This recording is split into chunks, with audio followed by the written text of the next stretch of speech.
आजकल प्यार होना और उसके बाद शादी होना, फिर कुछ ही समय में डिवोर्स होना इतनी आम बात हो गई है कि ज़्यादातर लोग तो ऐसी घटनाओं को अब ज़्यादा अहमियत ही नहीं देते हैं। उनकी तरफ से कभी कभी बेवजह ही हो रहे अलगाव को रोकने के लिए भी कोई प्रयास किया ही नहीं जाता। आज की कहानी ऐसे ही हो रहे अलगाव की है, जिसको खुद एक पत्नी ने अपने शब्दों में व्यक्त किया है। यह कहानी जैसे जैसे आगे बढ़ती है, तब हमें पता चलता है कि पत्नी का नज़रिया जो है वो कितना अलग है अपने पति के विचारों से। और इस कहानी का अंत हमारी आँखों को भिगो देने वाला होता है। मेरे पति पेशे से एक इंजीनियर हैं। मैं उनसे उनके शांत स्वभाव के कारण उनसे प्यार करती थी, और जब मैं उनके चौड़े कंधों पर अपना सिर रखती तो मुझे अजीब सा सुकून का एहसास होता था। 3 साल प्रेम और अब शादी के 2 साल बीतने के बाद मुझे यह स्वीकार करना होगा कि मैं अब इससे थक गई हूँ। मेरे पहले उससे प्यार करने के जो भी कारण थे, अब वही मेरी सारी बेचैनी के कारण बनते जा रहे हैं। मैं एक बहुत ही भावुक महिला हूँ, और जब रिश्तों और मेरी भावनाओं की बात आती है तो मैं बेहद संवेदनशील हूँ। मैं रोमांटिक पलों के लिए उसी तरह तरसती हूँ जैसे कैंडी के लिए तरस रही एक छोटी लड़की। मेरे पति मुझसे बिल्कुल विपरीत हैं। उनकी संवेदनशीलता की कमी और हमारी शादी में रोमांटिक पलों को लाने में उनकी असमर्थता ने मुझे प्यार के विषय में बहुत निराश कर दिया है। एक दिन बड़ी मुश्किल से मैंने आखिरकार उसे अपने मन की बात बताने का फ़ैसला किया कि मुझे उससे तलाक चाहिए, और यह मैंने उसे हिम्मत करके उसे बताया। आखिर क्यों? उसके पति ने चौंकते हुए अपनी पत्नी से पूछा। पत्नी ने जवाब दिया, मैं थक गई हूँ। दुनिया में हर चीज़ का कोई कारण नहीं होता है, मैंने कहा। उसका पति पूरी रात चुप रहा, हर समय अपने हाथों में एक जलती हुई सिगरेट को लिए गहरे विचारों में डूबा रहा। इससे मेरी निराशा की भावना और बढ़ती गई, क्योंकि ऐसे आदमी को देख रही थी जो अपनी दुर्दशा को व्यक्त भी नहीं कर पा रहा था।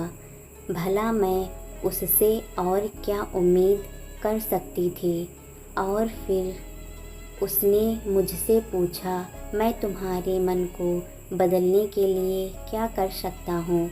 उसकी आँखों में गहराई से देखते हुए मैंने धीरे से उत्तर दिया, मैं तुमसे एक सवाल पूछती हूँ। अगर तुम्हारा जवाब मेरे दिल को मना सके तो मैं अपने विचार को बदल दूँगी। मान लीजिए कि मुझे एक पहाड़ की चट्टान पर खिला एक फूल चाहिए, और हम दोनों को ये पता हो कि उस फूल को तोड़ने से तुम्हारी मृत्यु हो जाएगी, तो क्या फिर भी तुम मेरे लिए ऐसा करोगे? उसने कहा, मैं कल तुम्हें इसका जवाब दूंगा। अपने पति की यह बात सुनकर ही मेरी उम्मीदें जैसे टूटती नज़र आने लगी। मैं जब अगली सुबह उठी तो पाया कि वह चला गया था, और वही सामने के दरवाजे के पास खाने की टेबल पर दूध के गिलास के नीचे उसकी खुरदरी लिखावट के साथ कागज़ का एक टुकड़ा पड़ा था, जो पढ़े जाने पर ये बातें बयां करता था। हे प्रिय, मैं तुम्हारे लिए वह फूल नहीं तोड़ूंगा, लेकिन अगर तुम चाहो तो मैं तुम्हें इसके पीछे का कारण ज़रूर बताना चाहता हूँ। यह पहली पंक्ति पढ़ते ही मेरे दिल के हजारों टुकड़े हो गए, पर फिर भी मैंने पढ़ना जारी रखा। जब तुम कंप्यूटर का इस्तेमाल करती हो तो तुम हमेशा सॉफ्टवेयर प्रोग्राम को गड़बड़ कर देती हो और बाद में तुम स्क्रीन के सामने बैठकर रोती हो। मुझे अपनी उंगलियों को जिंदा रखना पड़ेगा ताकि मैं प्रोग्राम को पुनर्स्थापित करके तुम्हारे कीमती आंसू बहने से रोक सकूं। तुम हमेशा घर की चाबियां खो देती हो, इसलिए मुझे दरवाज़ा खोलने के लिए अपने पैरों को मजबूत रखना पड़ेगा ताकि दरवाज़ा तोड़कर मैं तुम्हें घर के अंदर ले जा सकूं। तुम यात्रा करना पसंद करती हो, लेकिन हमेशा एक नई जगह में अपना रास्ता ही भूल जाती हो। मुझे तुम्हें रास्ता दिखाने के लिए अपनी आँखें जिंदा रखनी पड़ेंगी। तुम्हें हमेशा ऐंठन होती है जब भी तुम्हारा पीरियड हर महीने आता है और तुम्हें बहुत ज़्यादा तकलीफ़ होती है। मुझे अपनी हथेलियों को जिंदा रखना है ताकि मैं तुम्हारी पेट की ऐंठन को शांत कर सकूं। मैं जानता हूँ तुम्हें घर के अंदर रहना पसंद है और मुझे पता है कि तुम्हारी बोरियत को दूर करने के लिए मुझे तुम्हें चुटकुले और कहानियाँ सुनाने के लिए अपने मुंह को जिंदा रखना है। तुम कंप्यूटर और टीवी बहुत ज़्यादा देखती हो और जिसके कारण तुम्हारी आँखों के लिए अच्छा नहीं होगा। इसलिए मुझे अपनी आँखों को बचाना होगा ताकि जब हम बूढ़े हो जाएं तो मैं तुम्हारी आँखें बन सकूं, तुम्हारे सिर से सफ़ेद हो रहे बालों को निकाल सकूं और बढ़ रहे तुम्हारे नाखूनों को बिना तुम्हें चोट पहुँचाए ही काट कर फेंक सकूं। मैं भी समुद्र तट पर टहलते हुए तुम्हारे हाथ को पकड़ना चाहता हूँ, जैसे तुम धूप और सुंदर रेत का आनंद लेती हो और खुशी से गाने गुनगुनाती हो। उसको मैं अपने कानों से सुनना चाहता हूँ और इसलिए मेरे कान सही सलामत रहने चाहिए। जब तुम नहाकर निकलती हो तो तुम्हारी भीनी भीनी खुशबू को महसूस करने के लिए मेरी नाक सही सलामत होनी चाहिए।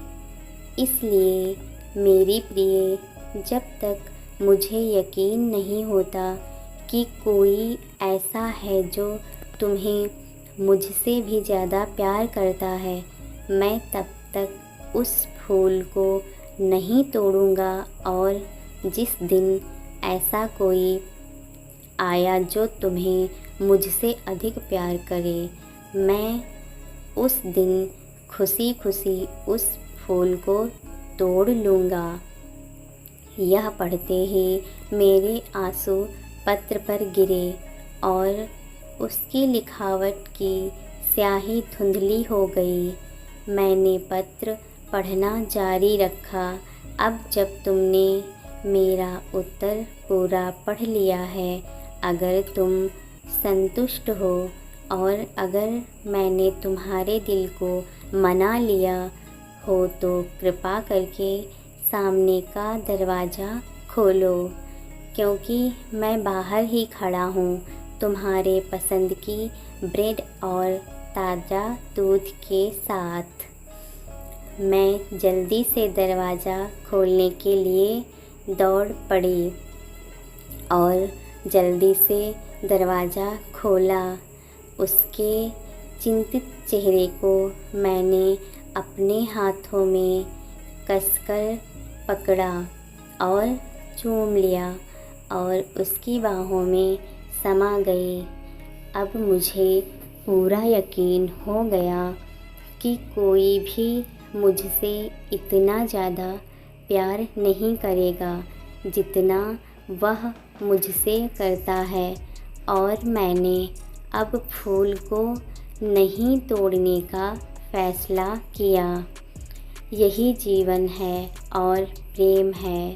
जब कोई प्यार से घिरा होता है तो उत्तेजना की भावना दूर हो जाती है और वह सच्चे प्यार को अनदेखा कर देता है, जो शांति और नीरसता के बीच में होता है।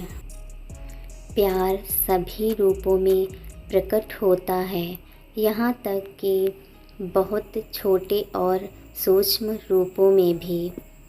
प्यार दिखाया नहीं जाता, बस इसे समझने की ज़रूरत है। तो दोस्तों, आपको ये प्यार भरी पति पत्नी की कहानी कैसी लगी, हमें कमेंट में ज़रूर बताना। और यदि आप हमारे चैनल पर नए हैं तो प्लीज़ दोस्तों हमारे चैनल को सब्सक्राइब भी कर देना और पास में दिए गए बेल आइकन को भी प्रेस कर देना, जिससे मैं जो भी नई कहानियाँ लेके आऊँगी उसका नोटिफिकेशन आप तक सबसे पहले पहुँच जाएगा। तो फिर मिलते हैं दोस्तों आपसे एक नई कहानी के साथ। तब तक के लिए धन्यवाद दोस्तों।